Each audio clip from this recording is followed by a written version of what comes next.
मौका खुसरू मोहम्मद शम्अ महफिल बूद शब जाए के मनबूदम मोहम्मद शम्अ महफिल बूद शब जाए के मनबूदम মোহাম্মদুর রাসূলুল্লাহ সাল্লাল্লাহু আলাইহি ওয়াসাল্লাম বলেন, এই স্টেজের সামনে আল্লাহু আকবার, আদম আলাইহিস সালাম থেকে কিয়ামত পর্যন্ত যত মানুষ জান্নাতি হবে, এই শত সহস্র কোটি মানুষেরা উপস্থিত থাকবে স্টেজের সামনে।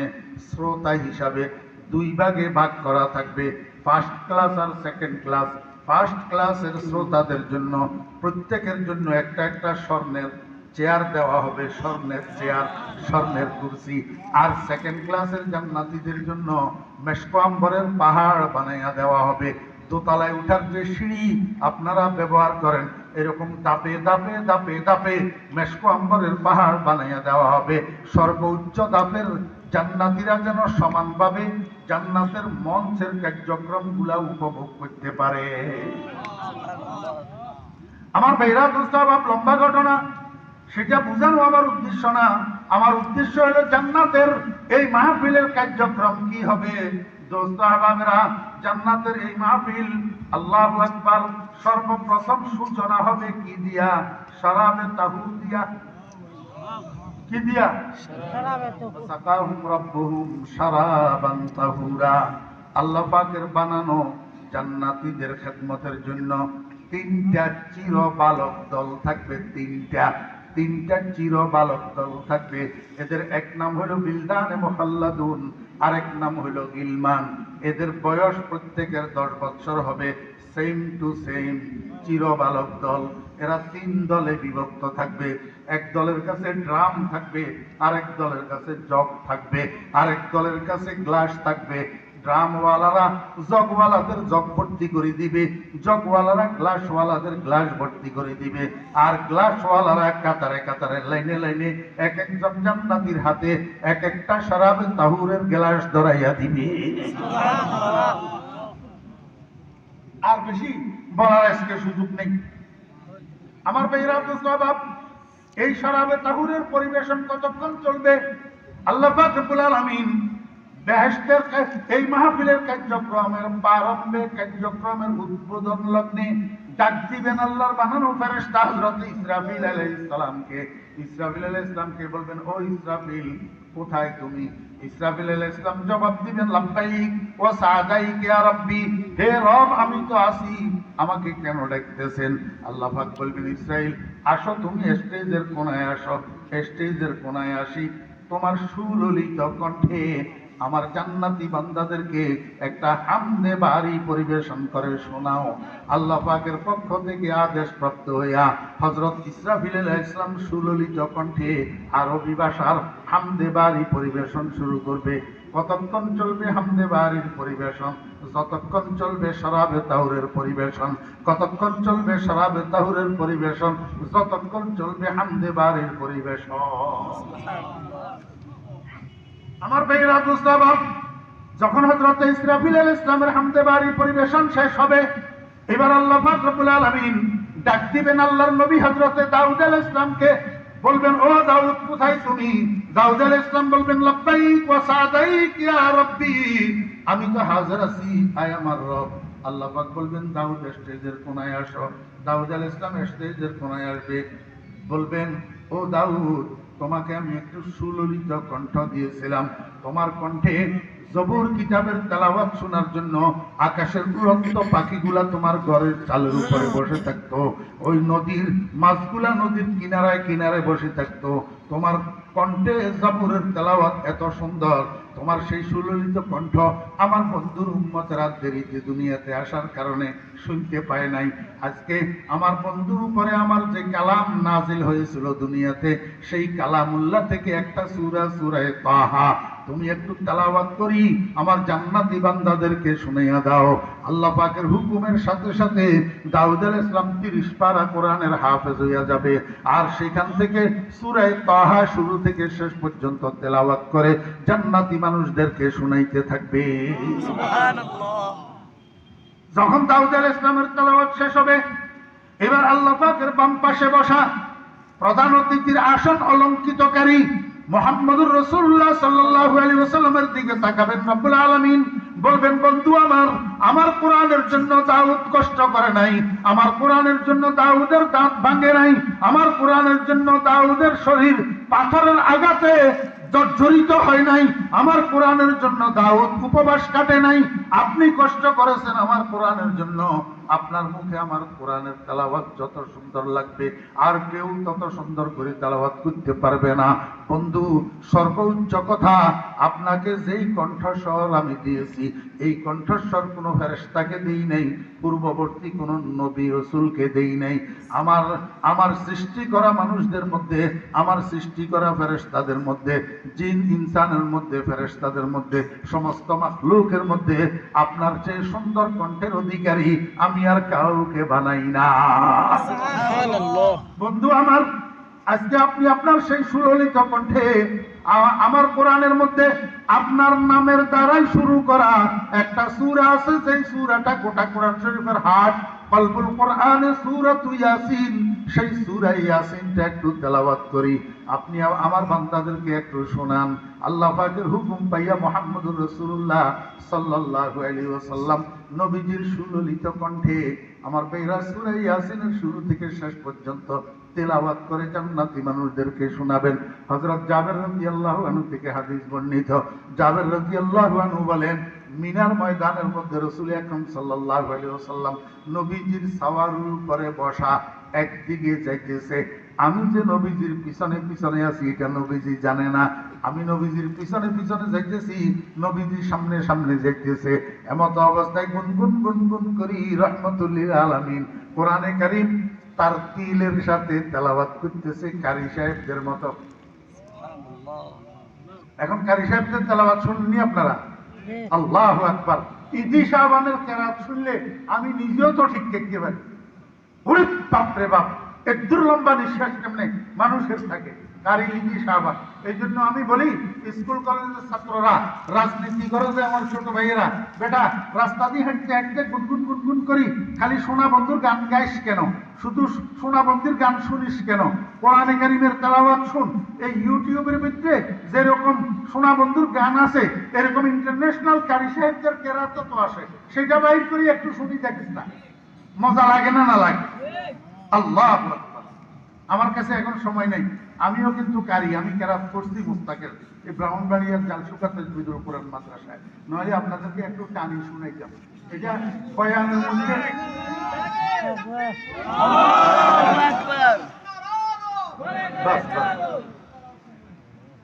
এই বয়ানের মধ্যে কেরাত টানার আমার অভ্যাস নেই। এটা তো কেরাত মাহফিল না, বয়ানের মাহফিল।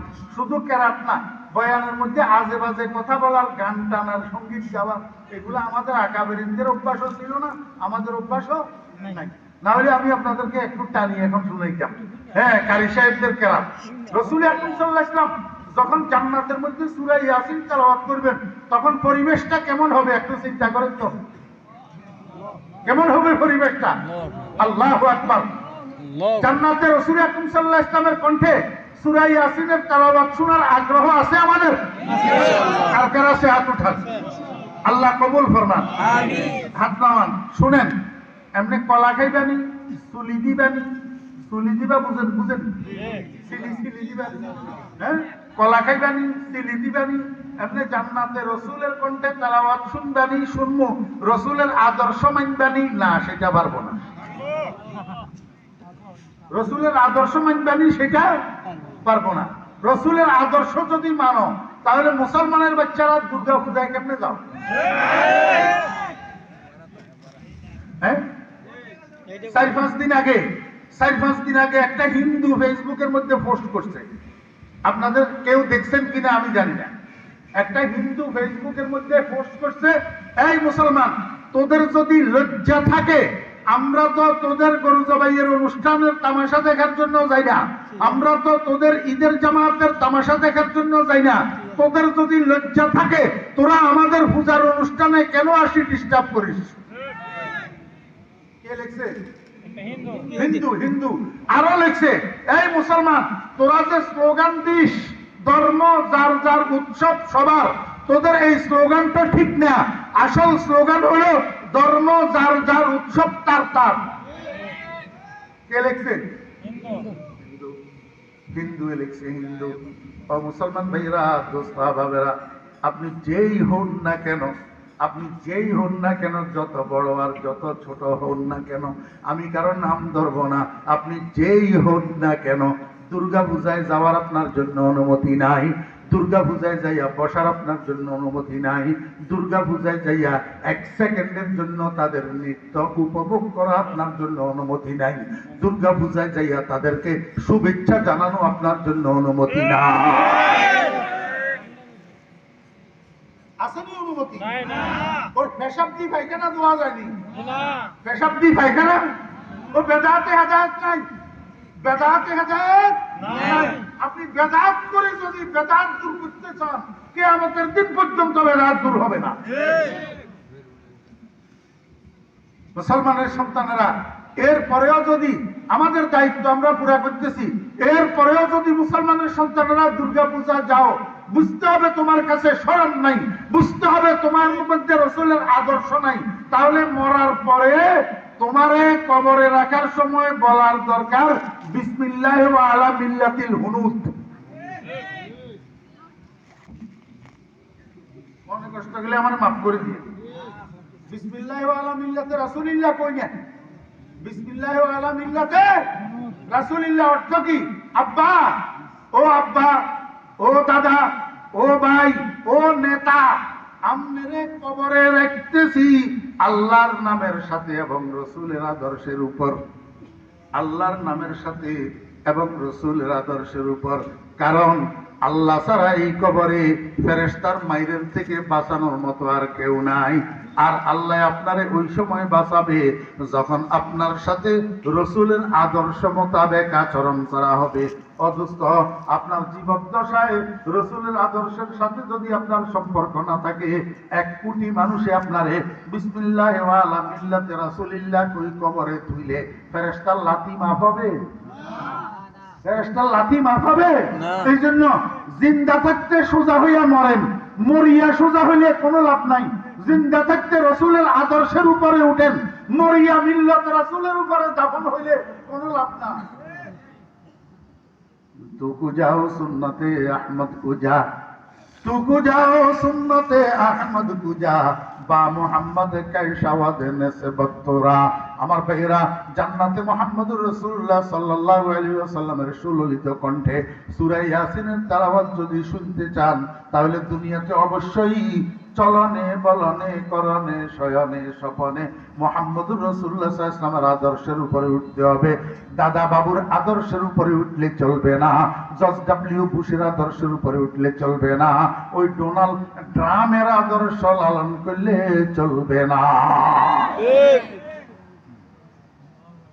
মুহাম্মদুর রাসূলুল্লাহ সাল্লাল্লাহু আলাইহি ওয়াসাল্লাম যখন সূরা ইয়াসিনের তেলাওয়াত শেষ করবেন, এবার রব্বুল আলামিন বলবেন, আমার বান্দারা, তোমরা এতদিন পর্যন্ত শুনছো কোরআন শরীফ কালামুর রহমান, কালামুর রহমান, রহমানের কালাম, রহমানের কালাম, বিশ্বাস করছো, কোরআন শিখছো, শিখাইছো, পড়ছো, পড়াইছো, কোরআনকে মহব্বত করছো, কোরআনের প্রতিষ্ঠানকে মহব্বত করছো, কোরআন ওয়ালাদেরকে মহব্বত করছো, কিন্তু যেই রহমানের কালাম সেই রহমানকে দেখো নাই, সেই রহমানের কণ্ঠে রহমানের কালামটা তোমরা শুনো নাই, আমাকেও দেখো নাই। আজকে আমি আমার নূরে জামালি লইয়া, আমার নূরে জামালি লইয়া তোমাদের সামনে উপবেশন করেছি। বান্দা, মন ভরিয়া আমার দিদার লাভ করো আর আমার মুখে আমার কোরআনের তেলাওয়াত শুনো।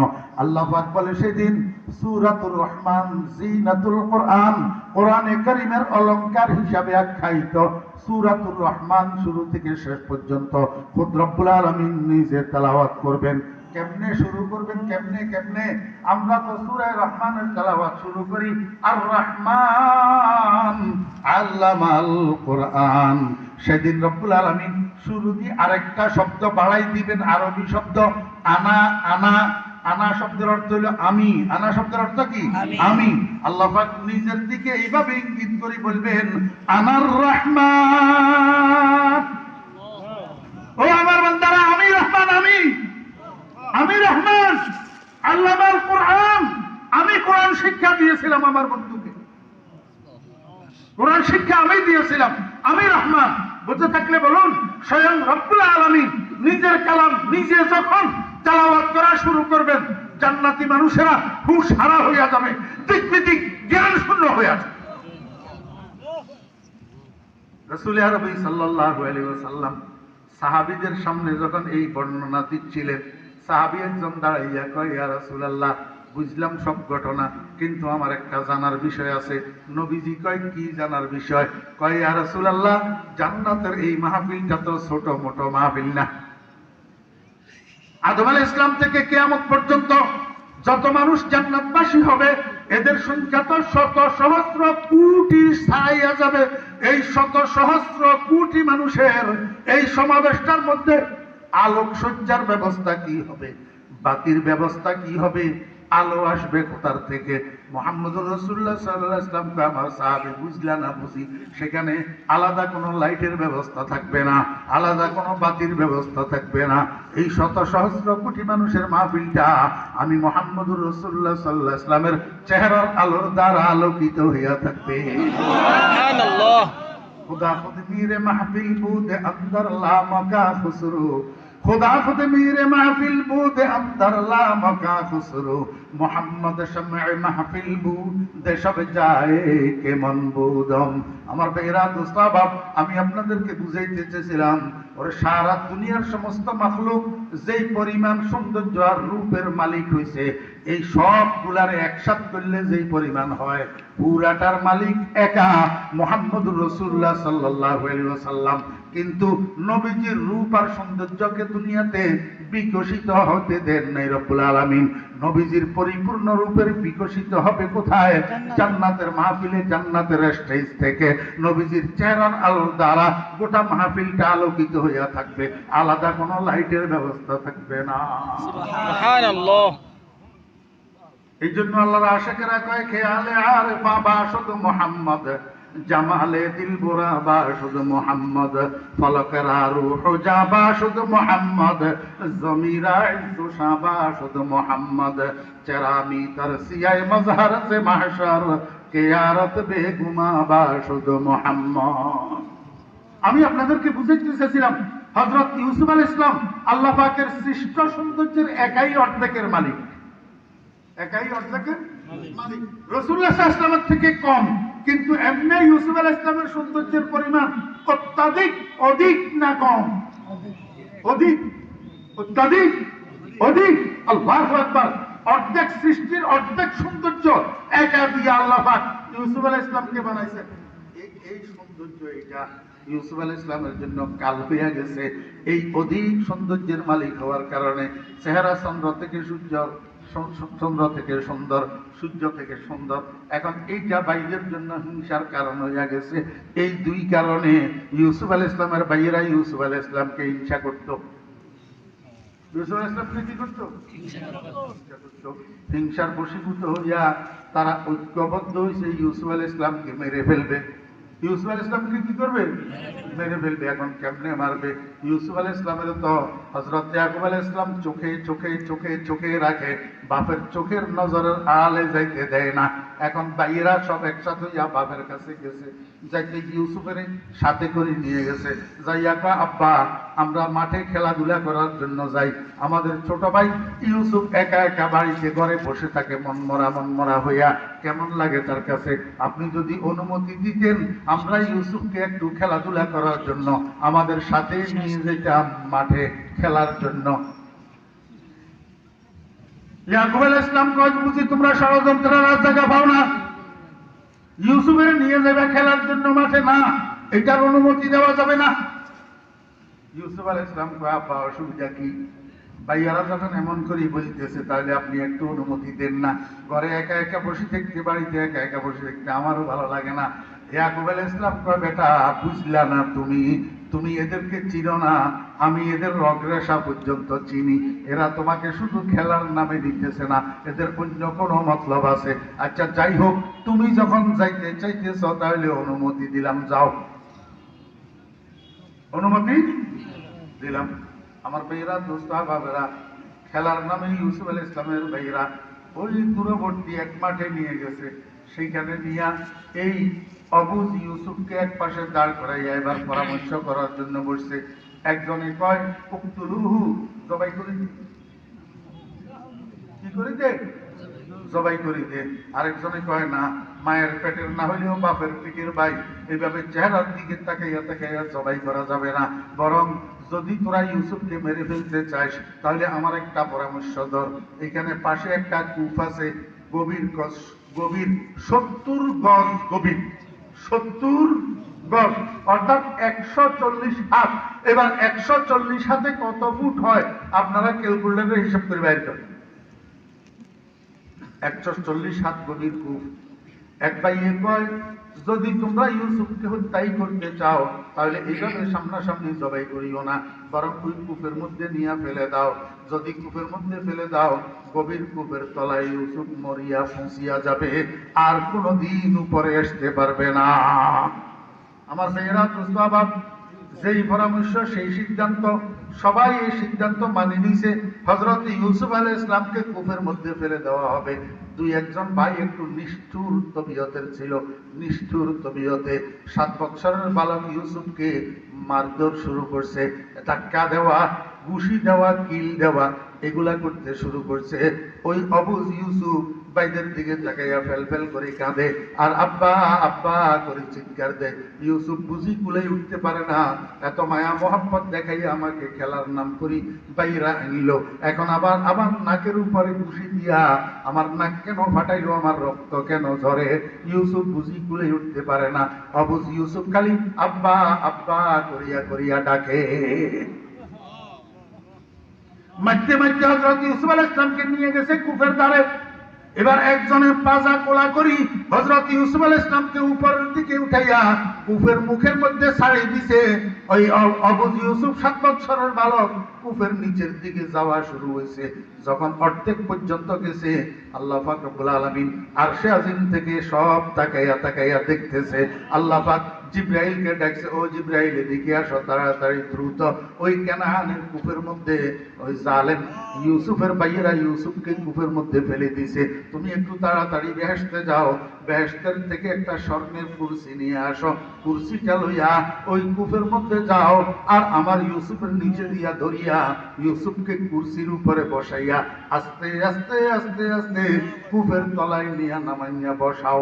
খবরদার আমার ইউসুফের শরীরে কোন রকম চোট যেন না লাগে।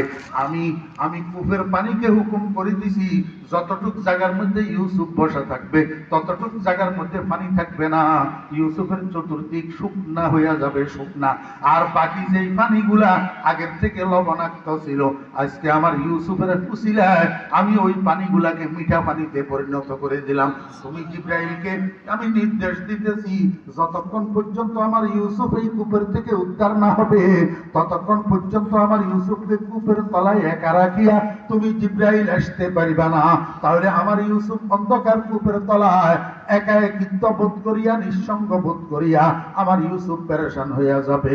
বতস কি দাদনে জানে হাজিনস, বতস কি দাদনে জানে হাজিনস, নদীমে খাসে শুধু রূহুল আমিন। রাখে আল্লাহ মারাকে, রাখে আল্লাহ মারাকে। তারা মারার জন্য ফেলছে ইউসুফ আলাইহিস সালামের, আর আল্লাহ পাক প্রাইভেট সঙ্গী বানাইয়া দিছে ফেরেশতার সরদার জিব্রাইল। আমার ভাইয়েরা, দোস্ত আহবাব,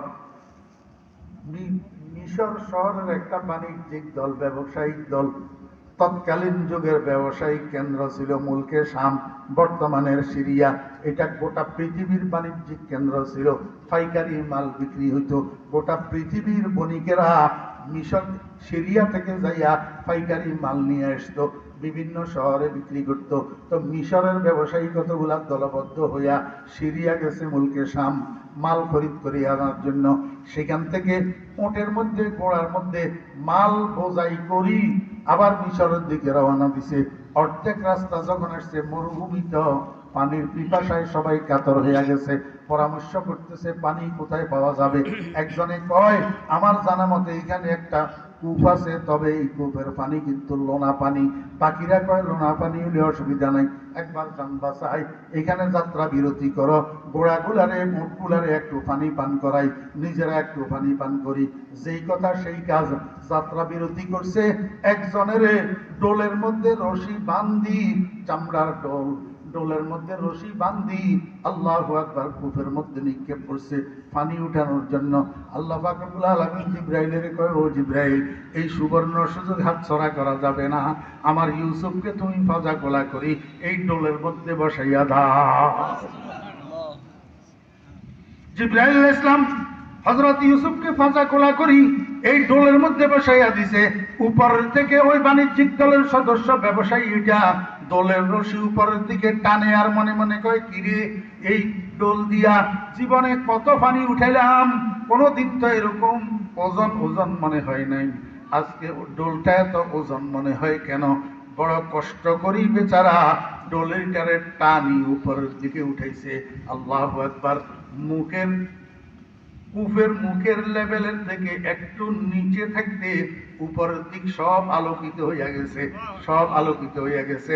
আল্লাহু আকবার। বৃষ্টির দিনে বিজলি চমকাইলে যেরকম ঝিলিক মারি উঠে, হঠাৎ কূপের মুখের মধ্যে এরকম বিজলির চমকের মতো ঝিলিক মারি উঠছে। কি এটা কি? যখন ডোল টানতে টানতে কূপের লেভেল পর্যন্ত আসছে, এই বাণিজ্যিক দলের সদস্য এটা তো হয়রান হইয়া গেছে, অবাক হইয়া গেছে। ওরে বাপরে বাপ, পানির জন্য ডোল ফেললাম, এখন ডোলের ভিতরে এটা কি? বসরা হাযা গোলাম। ও আমার বাণিজ্যিক দলের সাথী ভাইয়েরা, তাড়াতাড়ি আসো, দৌড়াইয়া আসো, সুসংবাদ আছে। দেখো না ডোলের মধ্যে এটা কি? পানি উঠানোর জন্য ডোল নিক্ষেপ করলাম, এখন ডোলের মধ্যে দেখি একটা বালক। কেমন বালক? এত সুন্দর বালক তো পৃথিবীতে আর দেখি নাই। যেই বালকের চেহারা চন্দ্র থেকে সুন্দর, সূর্যের থেকে সুন্দর। ইয়া বসরা হাযা গোলাম। আমার বেরা দোস্ত আবাব, এই লম্বা লম্বা ঘটনা, লম্বা ঘটনা সেখান থেকে উঠাই নিয়ে নীল নদীর মধ্যে গোসল করাই। এবারে মিশরের গোলাম বাজারে উঠাইছে হযরত ইউসুফ আলাইহিস সালামকে বিক্রি করার জন্য।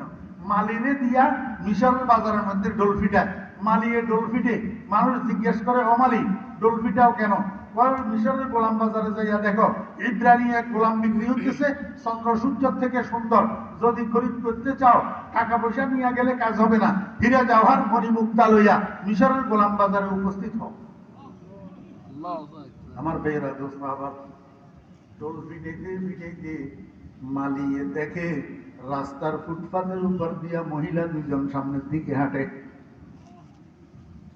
মহিলা দুজন সামনের দিকে হাঁটে।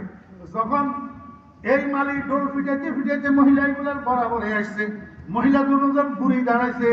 বুড়ি দাঁড়াই দুইজন মহিলার একজনে মালিরে জিজ্ঞাসা করে, ও মালিক, কেন ডোল ফিটাস? কয় যে মিশরের গোলাম বাজারে একটা গোলাম বিক্রি হইতেছে, বিরানি গোলাম, কেনানি গোলাম, চন্দ্র সূর্যের থেকে বেশি সুন্দর। আপনারা কারা? যদি খরিদ করতে চান, মণিমুক্তা হীরা জওহর লইয়া মিশরের গোলাম বাজারে যান। ওই সাথে যে মহিলাটা আছিল, সেই মহিলার মালিরে পরিচয় দেয়। সিনস না বুঝি উনারে, উনি মিশরের প্রধানমন্ত্রীর স্ত্রী। মিশরের প্রধানমন্ত্রীর স্ত্রী আজিজ মিশরের বউ। ও আজিজ মিশরের বউ কেমনি হইল? এখান থেকে মাঝখান দিয়ে অনেকটা আমি কাট করি ফেলছি, সময় নেই তো। আল্লাহু আকবার। এর মধ্যে একজন জোলাইখা, আরেকজন জোলাইখার সখী। জোলাইখার কি সখী? এটারে কেনানের মুলকে শামের থেকে আসার সময় জোলাইখার খেদমতের জন্য জোলাইখার বাপে দিছিল সখী এটারে। এখন সখী এটারে লইয়া মিশরের বাজারে বাজারে হাঁটে। কি জন্য? ওই বাপের বাড়িতে থাকতে বন্ধু একটারে স্বপ্নে দেখছিল, এই বন্ধু এটারে পাওয়ার জন্য মিশর আসছে।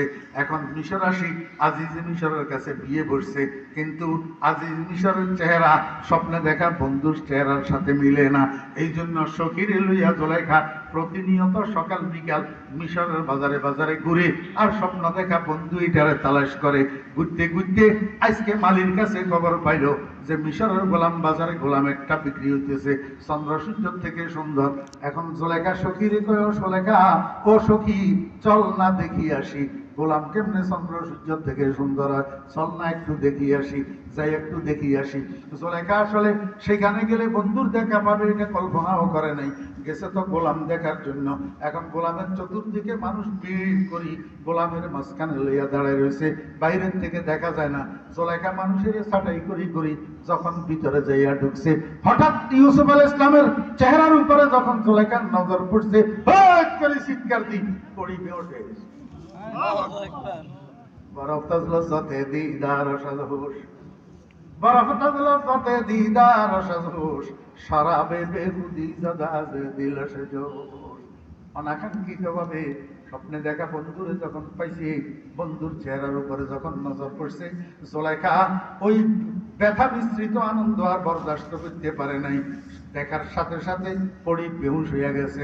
আল্লাহর হাবিব জনাব রাসূলুল্লাহ সাল্লাল্লাহু আলাইহি ওয়াসাল্লামকে, আমার উম্মতেরা শুধু এইখানে না, এগুলা তো দুনিয়া তো আখিরাতের নমুনা, তোমরা জানো না জান্নাতের মধ্যে একটা জায়গা হবে, ওই জায়গার নাম হবে মাকআদে সিদক। আল্লাহ পাক বলেন, ইন্নাল মুত্তাকিনা ফি জান্নাতিন ওয়া নাহার ফি মাকআদে সিদকিন ইনদা মালিকিন মুকতাদির। এই মাকআদে সিদকের মধ্যে সর্বপ্রথম যখন জান্নাতীদের সাথে আল্লাহ পাকের দিদার হবে, সর্বপ্রথম আল্লাহ পাকের কুদরতের চেহারার উপরে দেওয়া 70,000 নূরের পর্দা থেকে একটা মাত্র পর্দা উঠাইয়া দিবেন, আর এক পলকের জন্য সমস্ত জান্নাতি মানুষেরা আল্লাহ পাকের কুদরতের চেহারার দিকে এইভাবে তাকাবেন। তাকানোর সাথে সাথে আল্লাহর নূরের তাজাল্লি বরদাস্ত করতে পারবে না, কারণ এটা নূরে জামালি না, এটা নূরে জালালি। যেই নূরে জালালি দিয়া আল্লাহ পাক সাক্ষাৎকার দিয়েছিলেন মুসা আলাইহিস সালামকে দূর পাহাড়ের মধ্যে, মুসা আলাইহিস সালাম স্থির থাকতে পারে নাই, বেহুশ হইয়া পড়ে গেছে। জান্নাতের মাকআদে সিদকের মধ্যে আল্লাহর জান্নাতি বান্দারা স্থির থাকতে পারবে না, আল্লাহ পাকের কুদরতের চেহারার দিকে এক পলক তাকানোর সাথে সাথে চিৎকার দিয়া বেহুশ হইয়া পড়িয়া যাবে, আর এক বেহুশিতে 40,000 বছর কাটিয়া যাবে, খবর থাকবে না।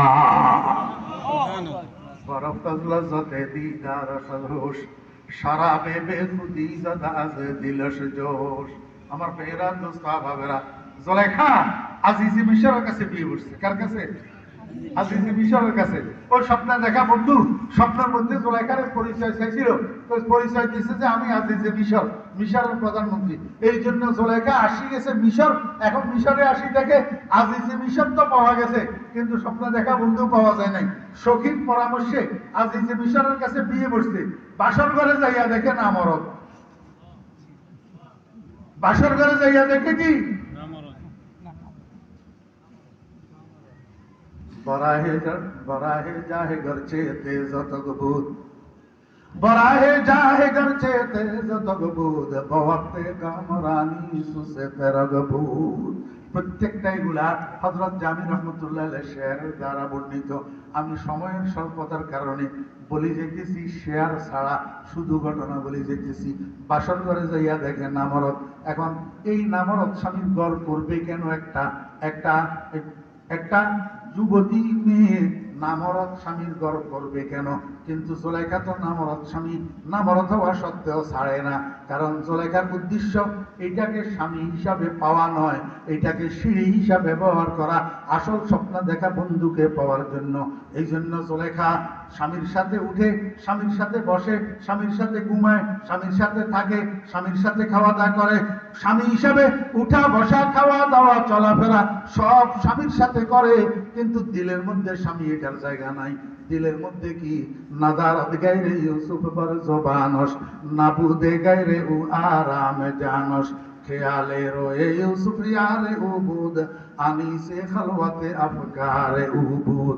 রাত্র দিন 24 ঘন্টা জুলাইখার ঠোঁটের মধ্যে স্বপ্ন দেখা বন্ধু, জুলাইখার দিলের মধ্যে স্বপ্ন দেখা বন্ধু, ঘুরিয়া ঘুরিয়া শুধু স্বপ্ন দেখা বন্ধুকে তালাশ করিয়া বেড়ায়, কিন্তু উঠা বসা খাওয়া দাওয়া সব স্বামীর সাথে।